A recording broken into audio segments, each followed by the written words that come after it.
Oh, sorry. What we're going to be walking into?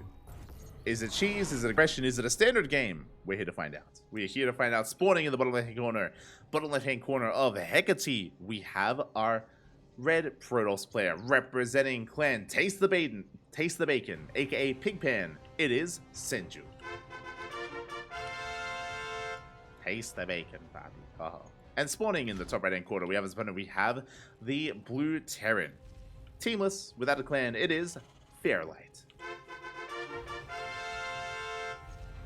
Not to be confused with Firefly, which is what my brain was thinking. But here we go. I don't think we've casted a replay from Senjiu before. Again, many people in the chat have redeemed their replays before. I'm not so certain we've casted Senjiu in the past, so I'm not really sure what their playstyle is, not too sure what their tendencies are. So I'm excited to bear witness. I'm excited to embrace what Senjiu has to offer here in this PvT. As we're going for a gate opener, we're going to be walling off the Reaper Cliff here towards the north. Already better than Sounder. Let's go. We're walling off, Bobby. Back at home, Fairlight's going for his own double gas opener. So this should be for a delayed CC for a faster factory. As I say that, this is a bit of a lower ranked game, so I don't know if builds really come into play here. I don't know if I should... Oh my god, as we overreact. Fairlight pulling a couple of extra SCVs here, did overreact a little bit. Senjiu striking fear into the heart of the Terran. It's a probe, I understand. I mean, hey, it can cannon rush. It's terrifying. It can cannon rush, it can tase your SCVs, it can deny your expansions and force you to take unnatural bases. Probes are a terrifying thing, so I can get behind the overreaction a little bit. As we are going for a very fast tech lab. Ooh. One base all in? This feels like a one base all in here. Fairlight is building up resources for an expansion, but no, he's moving out with the SCV. Getting ready for an add-on swap. Fast tank production? Not quite. What is the purpose of this tech lab? I assumed we would go... Okay, so I assumed we would be going for an add-on swap into a tank, into like a one base tank all in, like a tank drop or something. But no, we're headed in a different direction. We make a marine. Do we add on swap? We do! Okay. I'm sane. Proxy racks across the map! Oh my god! Okay, so we're going for the add-on swap, we're going for the tank production. I imagine going to be rallying vanilla marines across the map. Horn Mono even has like a one base all-in variation, very similar to this as well. Ooh, is supply block, does have to cool down that supply, but the tank is on the way. Meanwhile, back at home, we're going for a we're going for a gate expand.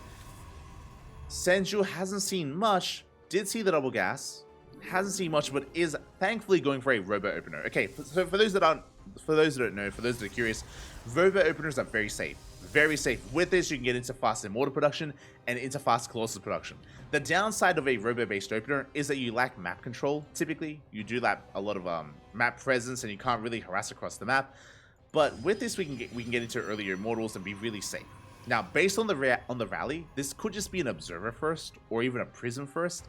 We'll see what Senjiu makes, but if he does catch wind of what's happening, we need an immortal. We do need the immortal ASAP. As there we go, it's not going to be a medevac, it's going to be rallying liberators across the map. The tank is coming. Tank, lib, and marine. What do we have? An observer. Ooh, it's going to be an observer first. Once we realize what's happening, again, we need shield batteries, we need overcharge, we need an immortal. We have the tools to defend. Going double robo. Oh my, that's crazy. Double robo Colossus production. This is wild. This is maybe too greedy. Maybe a little bit too greedy here by Senjiu. But there we go. He does see the tank. We need an immortal here and now. We may even need to cancel the bay. Cancel the bay, get resources back, produce the immortal. Maybe even cancel the second robo. Yeah, I'd be all for canceling these buildings just so we can warp in and build some units. There it is, immortals on the way. We need some shield batteries and one shield battery here at the low ground. Tanks are doubling up. Here we go. Tank has ride. We're slowly leapfrogging forward here. Onto the natural. Natural is heavily under fire. We have to buy time. We're down on top of the tank. Oh, we're within range of the Liberator. The Stalkers, they go down. We annihilate the army, and Fairlight, he's breaking the natural base. Pylon goes down. Again, it is a one base all in. Technically, we could have afforded to give up on this base, but we're going for a Colossus. Immortal into Colossus production. This is so greedy. Can we get away with it? No, gases are being denied. We are mining in the main base, but no mining at the natural. Liberator sieging on forward. Immortal, good positioning. We do avoid the liberation zone, but we take some free shots. Bit of miscontrol there with the Immortal. Free shots off. And the base is under fire. We do repower the shield battery. Yeah, boys are being evacuated. This is okay. We can lose the natural. It's fine. It's okay. We're going for a Stargate.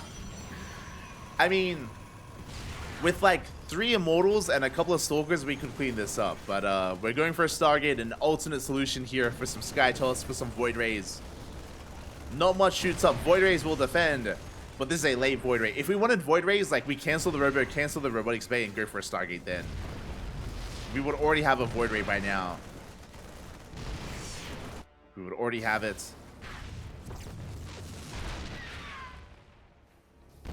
As the natural has fallen, leapfrogging forward. Senjiu confirms there is no expansion. Just making sure.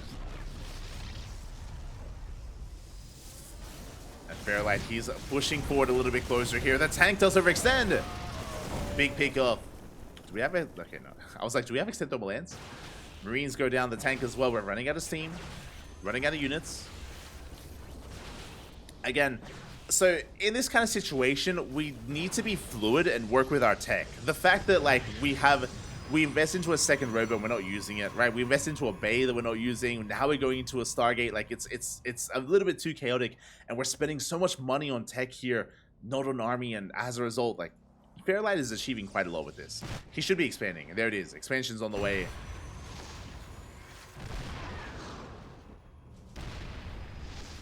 Second Liberator has arrived, and we are rallying across the map with a Viking. Leaving one of our tanks back at home, but this is becoming terrifying. Like, thankfully, there is no anti-air. Well, there's one Viking that the Void Ray has to be concerned about. So the power of the one Void Ray. Can we clean everything up? Let's go. Ooh. Void Ray wasting DPS here on the sieged up lib. Ooh, does take a lot of damage. We are breaking out. We force the unsiege of the Liberator, I mean. So far, good control. Extra weapons would be good. Liberation zone is being set up here, covering the production. Viking overextends. Viking gonna be going down. We can collapse on this. We can F2A. Void Ray going across the map. Oh my god, he's crazy. He's going across the map. He's pulling the boys. We collapse on this position. We pull the boys. Colossus is going to go down. Immortal as well. Immortal should fall. Ooh, as we barely break through. Oh my god, it does get targeted, but it looks like we will clean this up just barely. Not even. We're down to 1 Stalker. We're down to 0 Stalkers. Another Immortal has arrived. We focus down those Vikings. Void Ray going ham across the map. Another tank has made it. A very scrappy situation here. A very scrappy game state, not gonna lie. And here we go. We are pushing out. We're breaking free.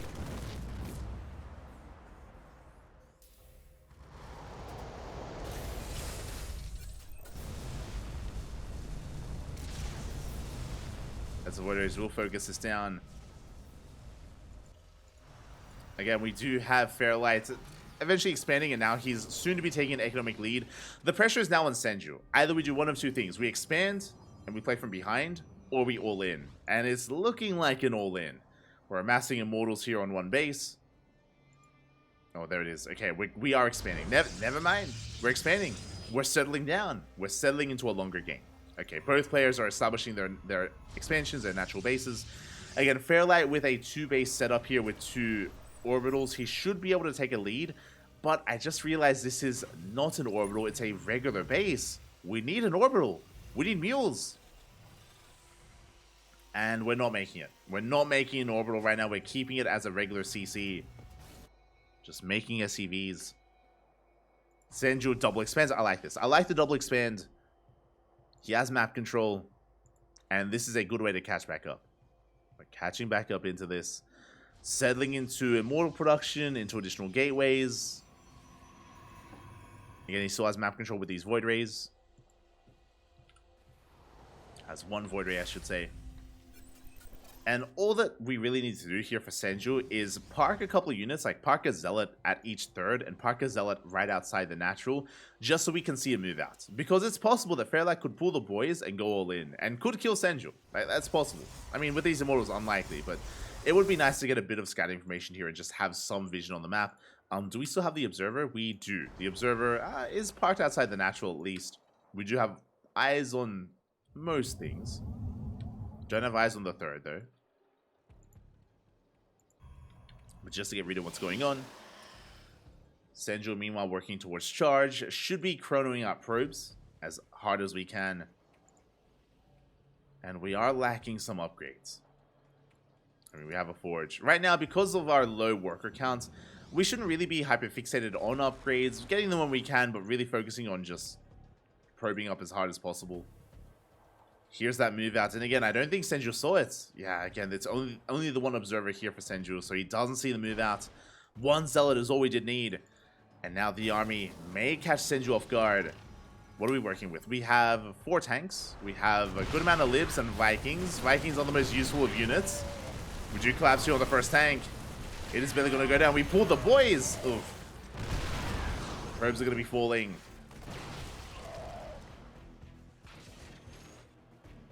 Probes are going to be falling here as we are leapfrogging forward. Again, ideally against this kind of army, Blink Stalkers would have been beautiful. Like if we had gotten Blink. I mean, Charge still has its place. I mean, both really is what we want. As the Liberators do slowly push forward here. Void Ray getting into the main base, looking to wreak havoc. And we dive on the army. We do dive on top of the tanks, but oh, this is a brutal dive here for the Immortals. They will go toe-to-toe with the Marines, but they're going down here to the tanks. They're going down to the Libs as well. A very expensive loss there for Senjiu. Ay, ay, ay. Comes in now with the charges. We needed them earlier. But the liberation, the freedom is here, and we have control of the natural. Freedom has arrived. Chargels, they deal with the tanks. But the Libs, they just go to town here at the natural base.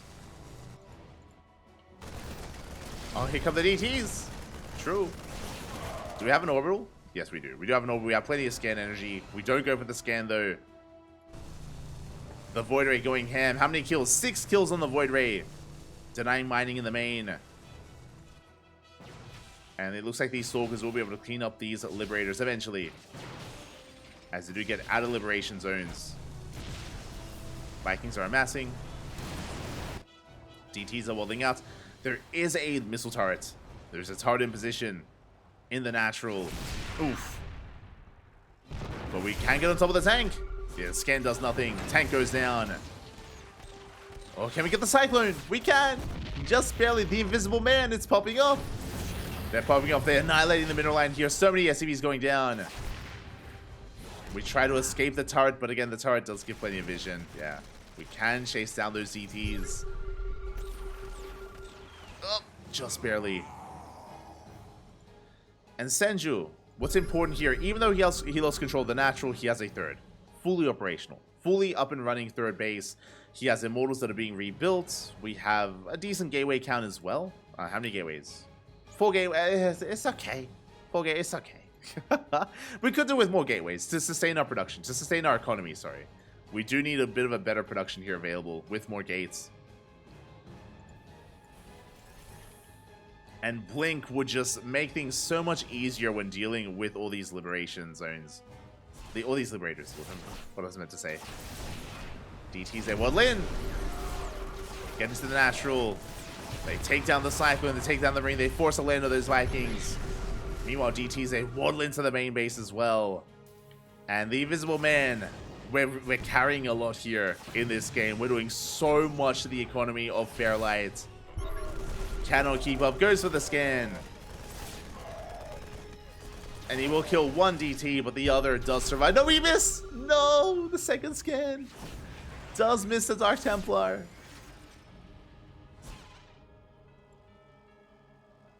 So we're going to be able to avoid those Liberators, slip in towards the natural, or just pick off more SCVs.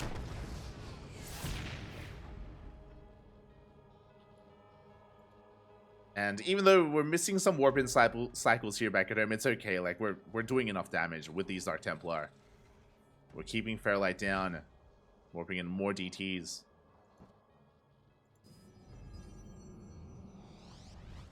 As we can see that we're just banking up resources because they just don't have the production to spend money as we make it. But we still have a standing army here. That's all that matters right now. Not the highest Stalker count, which is concerning. Only 2 Stalkers against 2 Libs. So again, the Liberators are still going to be a pain to deal with.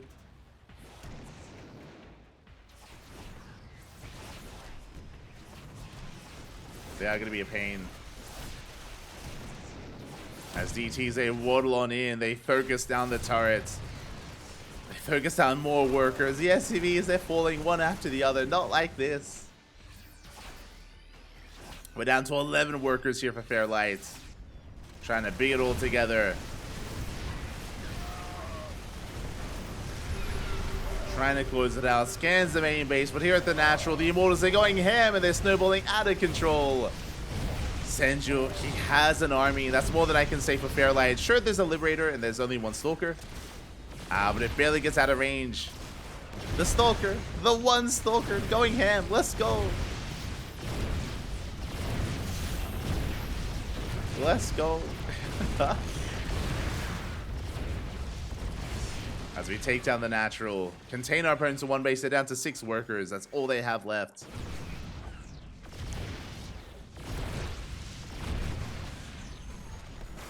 Oh no! The Stalker fell. So Liberators are going to be able to hold on to the natural. They're going to be able to hold on Fairlight with a 3rd base. Trying to get up and running.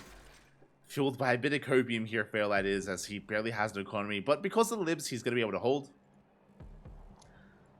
Again, our answer to that is going to be Void Rays. As we're waiting for the Void Ray to get across the map. And then we can bust into the main. Ooh, as we are running out of money in the main base as well. Again, what's important is that we are still on a 2-base economy. We still have a better economy than that of Fairlight.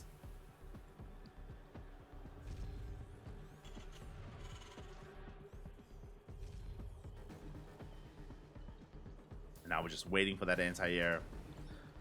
Getting back into our gases, taking another base. At this point, we can double expand. Like, we have so much freedom here. Oh, the Lib unsieges. No shot. Liberator does unsiege. The Immortals, they bust in. No. Where did the Lib go? They're going across now to harass. They're killing probes, don't get me wrong. Liberators, they are getting damage done. But the Immortals, there's nothing to stop them. They can't be the production. Liberator racing back home, but it's too little too late. We're going for the last base. Oh, one of the last bases. CC goes down. Boys are being pulled. Senjiu, we've done it back. We've done it. We forced the main to live. Are we gonna force Senjiu to hunt down the last CC? No shot. No shot. I mean, we still have 2 libs, so we're playing, Fab. We're playing with the libs. We're doing what we can.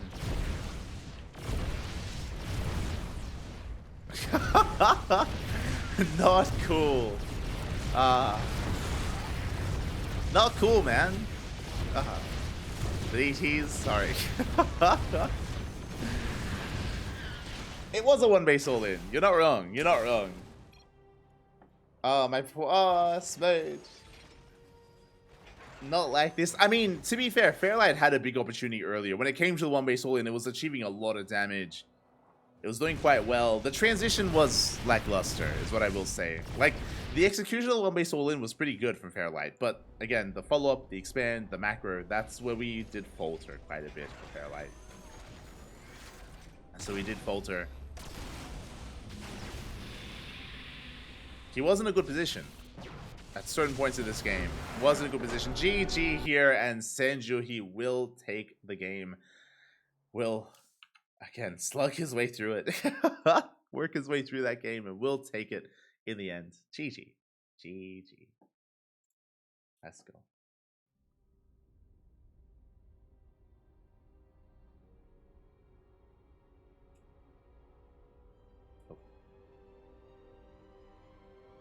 Sometimes the Reaper wall isn't important. Sounder, you're coping. Este Sounder. GG, the GG well played. I appreciate it, Senjiu. Again, I don't think we've casted many of Senju's games before, so I do appreciate it here. Gracias, papi, gracias. Very well done. Again, really good to be able to keep a cool, calm, and collected head. I think that's what I should focus on more than anything, is the fact that despite being up against a one-base all-in, despite losing so much early on, remember, you lost control of your natural, you bled out your army, you did lose your base as well, but you still had the wherewithal to, you know, keep a cool, calm, collected head, to get into a Stargate, get into Void Rays, get into your Colossus, and survive, and bounce back. That's what's important, regardless of how you did it. Did do it nonetheless. GG. GG, well played.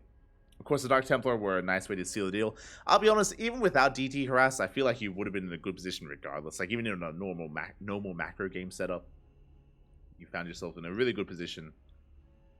So, GG. And with that, we find ourselves with one final game. One final redeemed replay here